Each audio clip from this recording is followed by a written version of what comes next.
Shalom, pada kesempatan ini saya mengajak saudara untuk belajar bersama-sama untuk melihat tentang kitab suci dan manfaatnya. Dari 2 Timotius 3 ayat 14 sampai dengan 17. Demikian firman Tuhan. Tetapi hendaklah engkau tetap berpegang pada kebenaran yang telah engkau terima dan engkau yakini, dengan selalu mengingat orang yang telah mengajarkannya kepadamu. Ingatlah juga bahwa dari kecil engkau sudah mengenal kitab suci yang dapat memberi hikmat kepadamu dan menuntun engkau kepada keselamatan oleh iman kepada Kristus Yesus.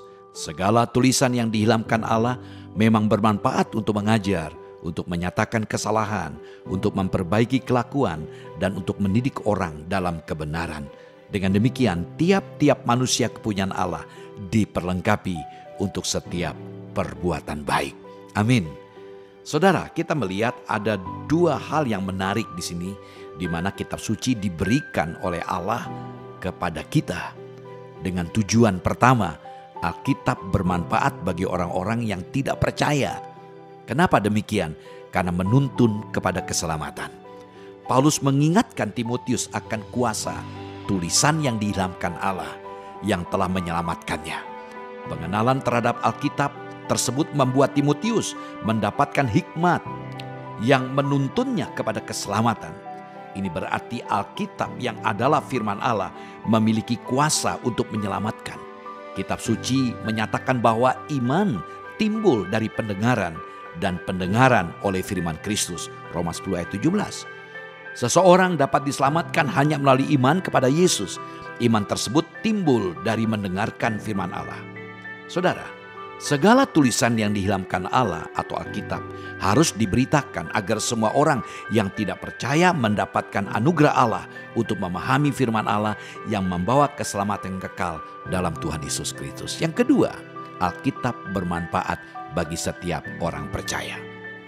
Firman Tuhan berkata, segala tulisan yang dihilangkan Allah bukan hanya bermanfaat untuk setiap orang yang tidak percaya supaya memperoleh keselamatan, tapi juga berguna untuk orang yang sudah percaya, yaitu untuk pertumbuhan imannya. Tidak ada iman orang percaya yang dapat bertumbuh tanpa memahami Alkitab sebagai tulisan yang diilhamkan Allah. Pandangan seseorang terhadap Alkitab, saudara, sangat menentukan pandangannya terhadap pengajaran yang lain. Jika pandangan seseorang terhadap Alkitab salah, maka pandangannya akan salah juga terhadap pengajaran yang lain.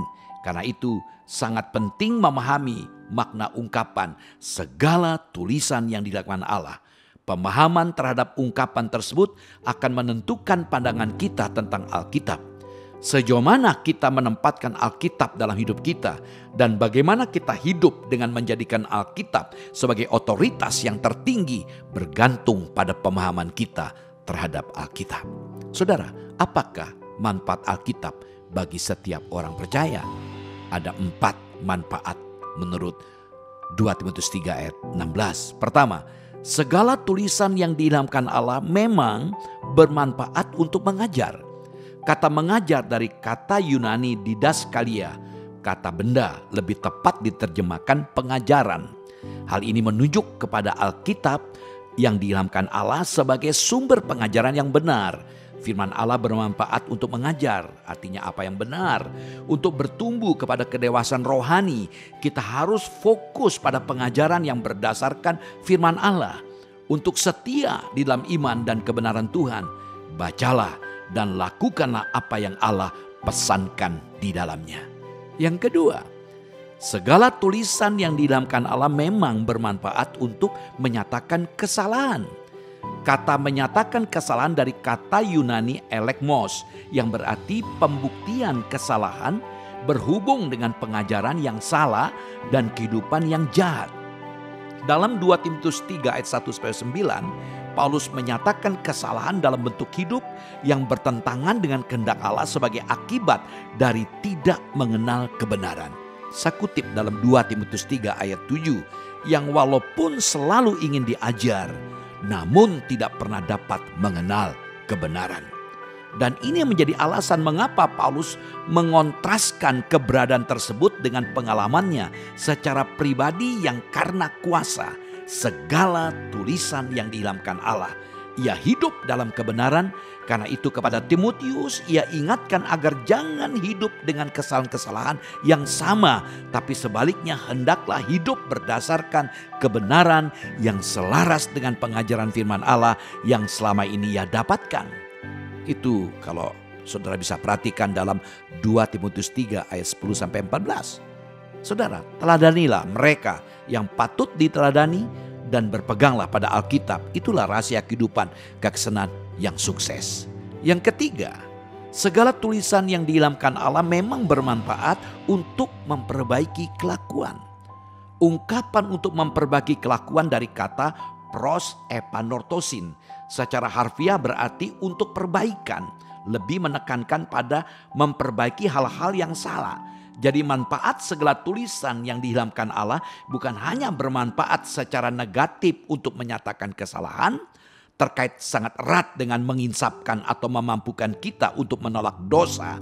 Tapi secara positif memperbaiki kelakuan, artinya memampukan kita untuk mengoreksi kehidupan yang salah. Bisa kita bandingkan dalam 2 Timotius 2 ayat 22-26, 2 Timotius 4 ayat 1-2. Jadi saudara, Alkitab adalah firman Allah yang berotoritas dalam kehidupan orang percaya.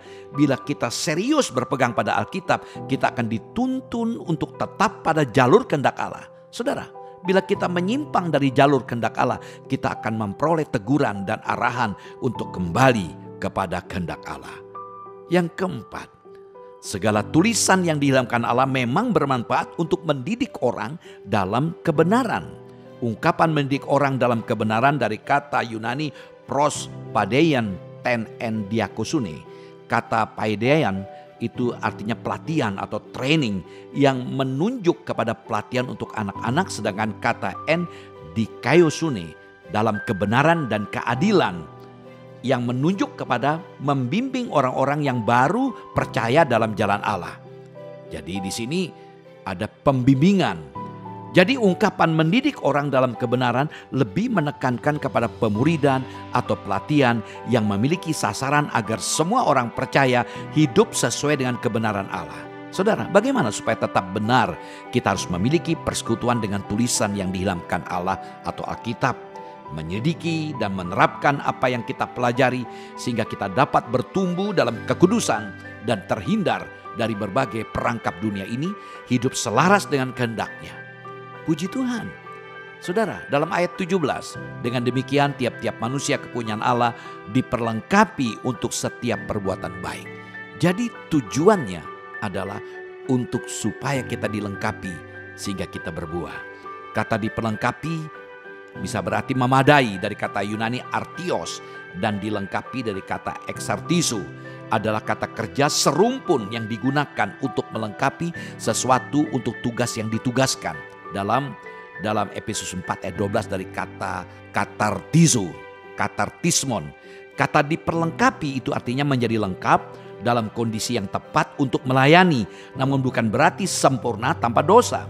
Kata perbuatan baik bukan merupakan persyaratan untuk memperoleh keselamatan, tetapi di sini buah atau hasil yang harus nampak bagi setiap orang yang sudah memperoleh keselamatan melalui iman dalam Kristus. Saudara, menyelidiki kitab suci bukan sekedar untuk memahami ajaran-ajaran firman Allah atau untuk membela iman kita, tetapi untuk memperlengkapi orang beriman untuk melakukan pekerjaan Allah.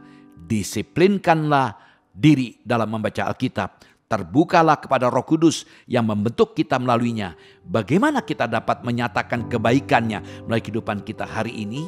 Alkitab menyimpan segala pesan kebaikan. Dalam anugerahnya kita dimampukan menjalankan kebaikan itu. Tuhan Yesus memberkati. Shalom.